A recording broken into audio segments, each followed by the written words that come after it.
Aujourd'hui, un coureur a accès à tout. Des plans d'entraînement, des conseils de coach, des youtubeurs, des podcasteurs, des collègues de bureau. Et à force d'écouter tout le monde, on ne sait plus vraiment qui croire. Est-ce qu'on doit courir lentement, s'entraîner plus dur ou se reposer davantage? Et c'est exactement dans ce genre de brouillard qu'un philosophe comme Descartes peut t'aider.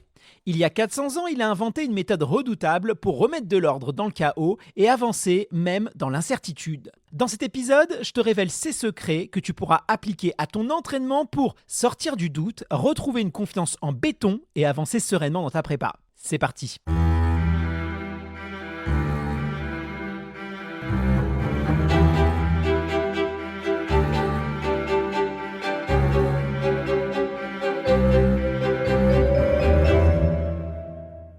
Tu connais sûrement cette phrase « Je pense, donc je suis ». C'est probablement la plus célèbre de toute l'histoire de la philosophie. Mais derrière cette formule que tout le monde connaît, il y a un homme qui a passé sa vie à douter de tout, pour trouver un chemin sûr vers la vérité, René Descartes.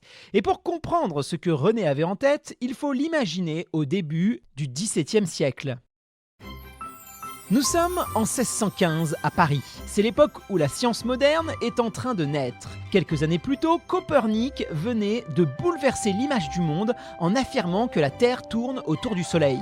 Galilée, avec ses lunettes astronomiques, observe les planètes et confirme cette idée. Il a vu les phases de Vénus, les satellites de Jupiter, des preuves irréfutables que le système de Copernic est juste. Mais cette vision est tellement choquante pour l'époque qu'il sera obligé de se rétracter devant l'Inquisition. C'est un monde où les vieilles certitudes s'effritent, où les dogmes de la tradition sont encore dominants, mais commencent à être ébranlés par l'observation, l'expérience et la preuve.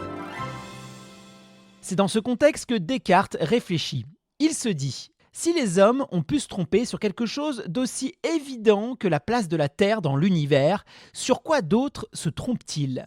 Alors il décide de tout remettre en question. Ses sens, ses professeurs, tout ce qu'il a appris.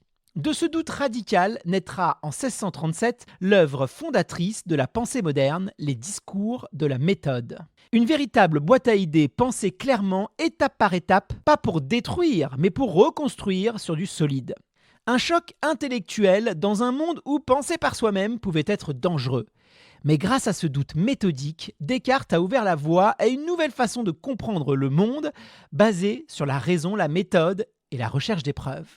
Mais Descartes ne s'arrête pas là. Il a aussi proposé une vision radicale. Pour lui, l'esprit et le corps sont deux choses distinctes. L'esprit est le pilote, le corps, la machine.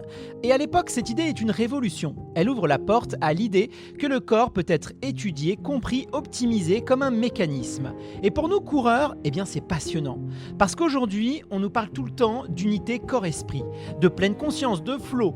Alors faut-il séparer la tête et les jambes? Ou au contraire, utiliser la clarté de la pensée pour mieux écouter son corps? Et c'est exactement ce qu'on va explorer.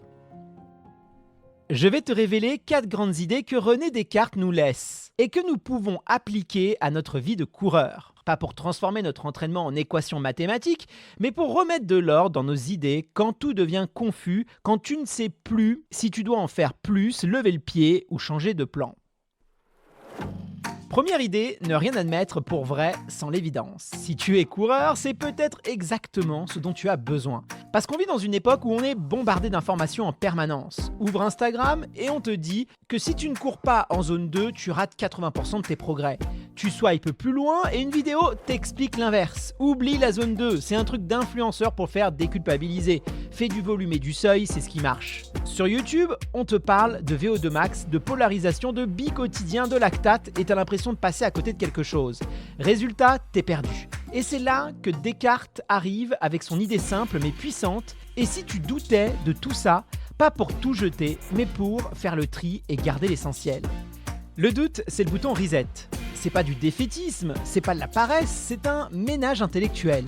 Un moment où tu balayes les croyances obsolètes, les conseils contradictoires, pour ne garder que ce qui est solide, fondé, aligné avec ta pratique. C'est exactement ce que faisait Descartes. Et toi, tu peux faire pareil avec ton entraînement. Mais attention, c'est important de comprendre que le doute de Descartes n'est pas un frein, c'est un tremplin. Il ne sert pas à tout bloquer, mais à reconstruire sur du solide. Pour Descartes, douter n'est pas synonyme d'échec, c'est un outil de progression. Donc méfie-toi des experts qui ne doutent jamais. Idée numéro 2, divise les difficultés en autant de parties que possible. Pendant une prépa, c'est normal de passer par toutes les émotions. Motivation, euphorie, fatigue, frustration, peur. Mais parfois, tout se mélange. Un jour, tu rentres d'une séance ratée et ton cerveau part en vrille. J'ai eu une mauvaise sensation, donc j'ai perdu mon niveau. Donc mon plan ne sert plus à rien, donc je ferais mieux d'arrêter. C'est là que Descartes te glisse un conseil. Divise le problème. Au lieu de tout mettre dans le même sac, sépare les pièces du puzzle. Est-ce que c'est mon corps qui est fatigué, mon esprit qui est stressé, mon organisme qui est trop chargé? En découpant le problème, tu le rends moins écrasant et surtout tu peux agir là où tu as du pouvoir.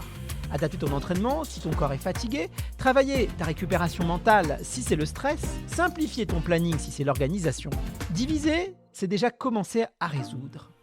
Idée numéro 3, conduis tes pensées dans l'ordre. Douter c'est bien, mais Descartes ne s'arrête pas là. Une fois qu'il avait tout remis en question, il a choisi de rebâtir sur des fondations solides. Et pour ça, il avait une règle, avancer par étapes claires sans jamais se laisser dépasser par le chaos. Cette structure, ce n'est pas un carcan, c'est un plan de route qui t'aide à savoir où tu en es. Un coureur cartésien ne laisse pas les séances de ses amis sur Strava ou les vidéos YouTube décider à sa place. Il sait pourquoi il court aujourd'hui, ce qu'il veut construire cette semaine et comment ça sert son objectif final. La structure n'est pas là pour te brider, elle est là pour te libérer. Quand tu sais que tu es en semaine de charge, tu peux accepter une mauvaise séance sans tout remettre en question. Tu acceptes d'être fatigué sans paniquer. Structurer, c'est donner un cadre mental clair qui te permet de respirer, de retrouver confiance et de laisser tes jambes faire le reste. Idée numéro 4, fais des dénombrements pour ne rien omettre. Pour Descartes, il ne suffit pas de douter, de diviser et de structurer. Il faut aussi repasser tout en revue pour ne rien laisser passer. C'est ce qui fait la différence entre une méthode et une simple bonne résolution.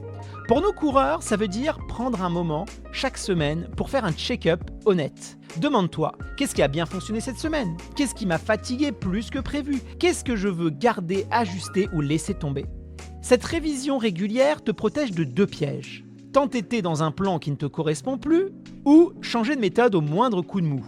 Ce petit rituel qui te redonne du contrôle sans tomber dans le contrôle obsessionnel, parce que le but, c'est pas non plus de tout planifier au millimètre, c'est de garder la tête claire, même quand les jambes sont lourdes et que le doute essaye de reprendre le dessus, ce qui est parfaitement normal dans une préparation.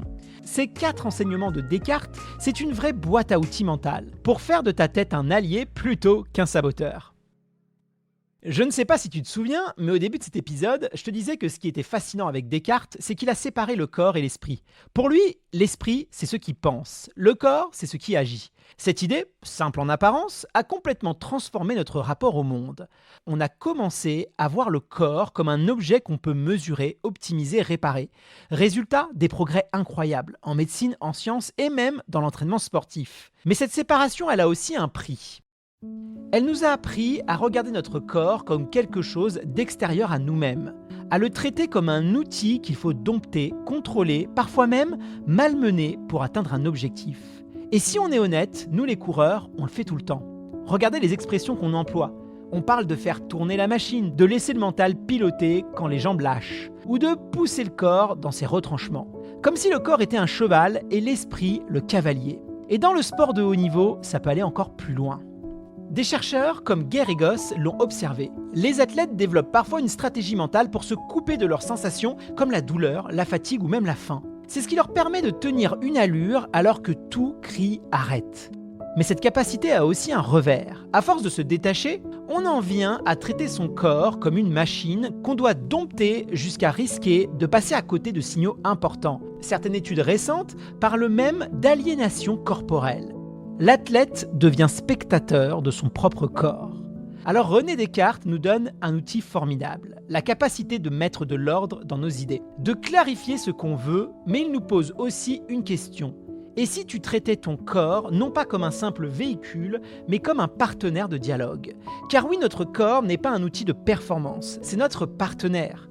Et on a tout intérêt à l'écouter si on veut qu'il nous emmène loin et longtemps. Et si ces signaux, fatigue, douleur, lassitude, n'étaient pas des obstacles à dépasser, mais des messages à écouter? Peut-être que la clé, ce n'est pas de choisir entre raison et sensation, mais d'apprendre à les faire travailler ensemble. Parce que nous, les coureurs, on parle tout le temps de mental. On glorifie cette capacité à tenir, à serrer les dents, à repousser nos limites. Et c'est vrai, le mental est une arme incroyable. Il peut nous porter plus loin qu'on ne l'aurait jamais cru possible. Mais il y a aussi une chose qu'on oublie souvent. Peu importe à quel point notre tête est forte, c'est toujours notre corps qui aura le dernier mot.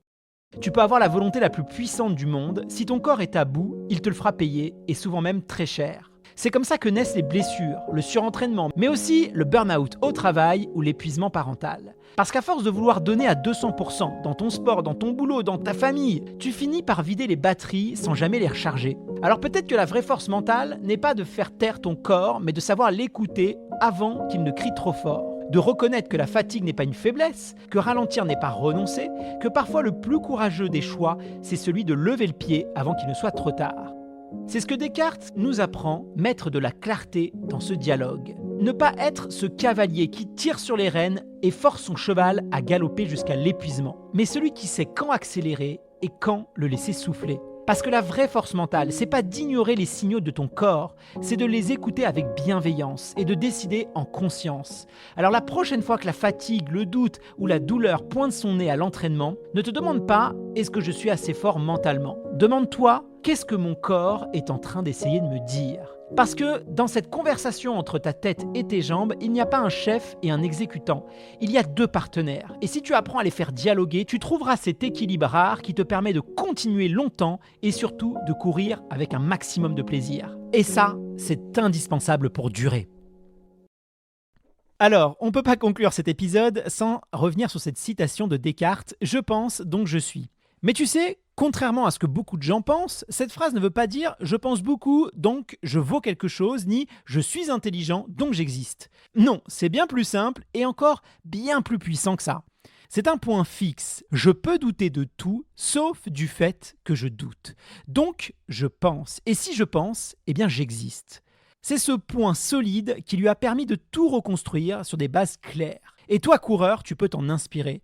Parce que dans une prépa, il y a des jours où tout semble s'écrouler, où la séance ne passe pas, où la confiance s'effrite, où tu te demandes si tu es fait pour ça. Dans ces moments-là, tu peux toi aussi revenir à ton point fixe. Je suis là, je cours, j'avance. Même si le chrono est mauvais, même si le mental et la motivation vacillent, même si tu es dans le doute, tu existes, tu es en mouvement et ça, personne ne peut te l'enlever. C'est ça le vrai cadeau de Descartes, te rappeler qu'au milieu du chaos, tu peux toujours retrouver ce noyau solide. Et à partir de là, reconstruire ta confiance un pas après l'autre. Merci d'être resté jusqu'au bout. La semaine prochaine, c'est un autre genre de carburant qu'on va explorer.